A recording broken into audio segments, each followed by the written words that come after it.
back to the phone lines. We'll talk to Vito, listening in Linwood, Washington, Sirius XM 131. Hi, Vito. Hi, Mr. Hanegraaff. How are you today? I'm doing pretty good. Thank you. Hey, I've been praying for you. I listen to you every day, and I think you're a really amazing person and very knowledgeable. And you've pointed out a few times on your show that if you have some things to check out, that I should check even you out. And so here I'm doing it today. Good. I hope you don't mind. Not at all.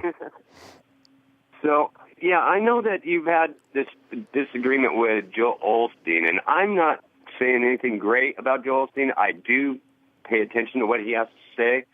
I'm a little concerned about what he was doing in his church, but I don't want to get into that today. And what I'd like to talk to you about is I was facing some real consequences about 4 years ago, and I had to really turn my life to God.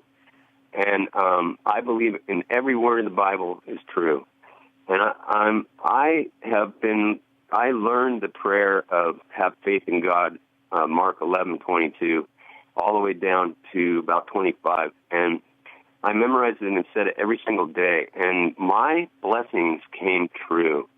And I'm just saying that I know that you say that it's dangerous to think that if you say something into the atmosphere or whatever, I believe that if you pray to God every day for the same thing, as hard as I did, that your blessings can come true. I'm not saying it comes true every time, but what do you think about that?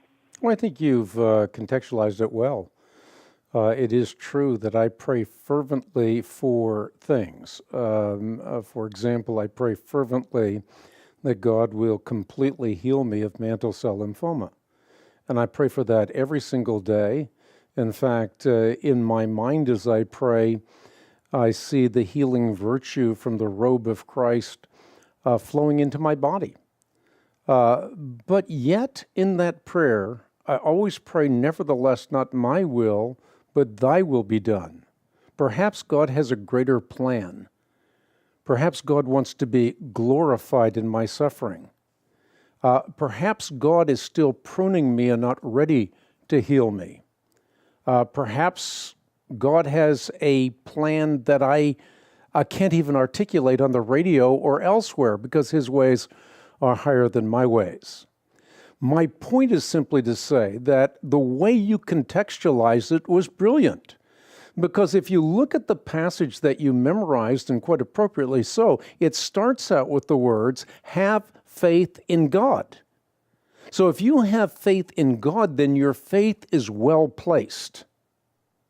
But if you have faith in your own faith, if the idea is faith is a force, words are the containers of the force, through the force of faith you can create your own reality, that is misguided faith. And as I said at the top of the show, this is little more than a repackaging of New Thought metaphysics for Christian consumption. So words do not create reality. And there is a dark underbelly, and both Rhonda Byrne and Joel Osteen and many other faith teachers, Joyce Meyer, you go down the list, they will admit to that dark underbelly, which is that if you're thinking thoughts of fear, well, then the bad things that happen in your life are a result of those thoughts as well. Because, again, faith is a force. Words are the containers of force. Through the force of faith, you create your own reality. Now you start thinking, wow, my baby died. Maybe I inadvertently used a word of fear as opposed to a word of faith. Or as I mentioned again at the opening of the show, maybe 6 million Jews brought the Holocaust upon themselves. Or the tragedy in Houston is a matter of millions of people having a negative word instead of a positive word. So the idea here, I think, again, contextualized by you, is correct. It is true. If you have faith in God, anything is possible because God can do anything, at least anything that's logically possible. God can't do anything. He can't make a squared circle. So I applaud you for correctly communicating the text and not missing part of the text. Because usually when people quote from Mark chapter 11, I think that's where you're quoting from, usually when people quote that chapter, they miss that first phrase, have faith in God. You did not. Good for you. Thank you so much, Mr. Hanegraaff. And that makes total sense the way you just explained it. And it makes me feel a lot better that we are on the same page on this. And I really appreciate your ministry, and I want to thank you for your answer. You got it, Vito. Nice talking to you.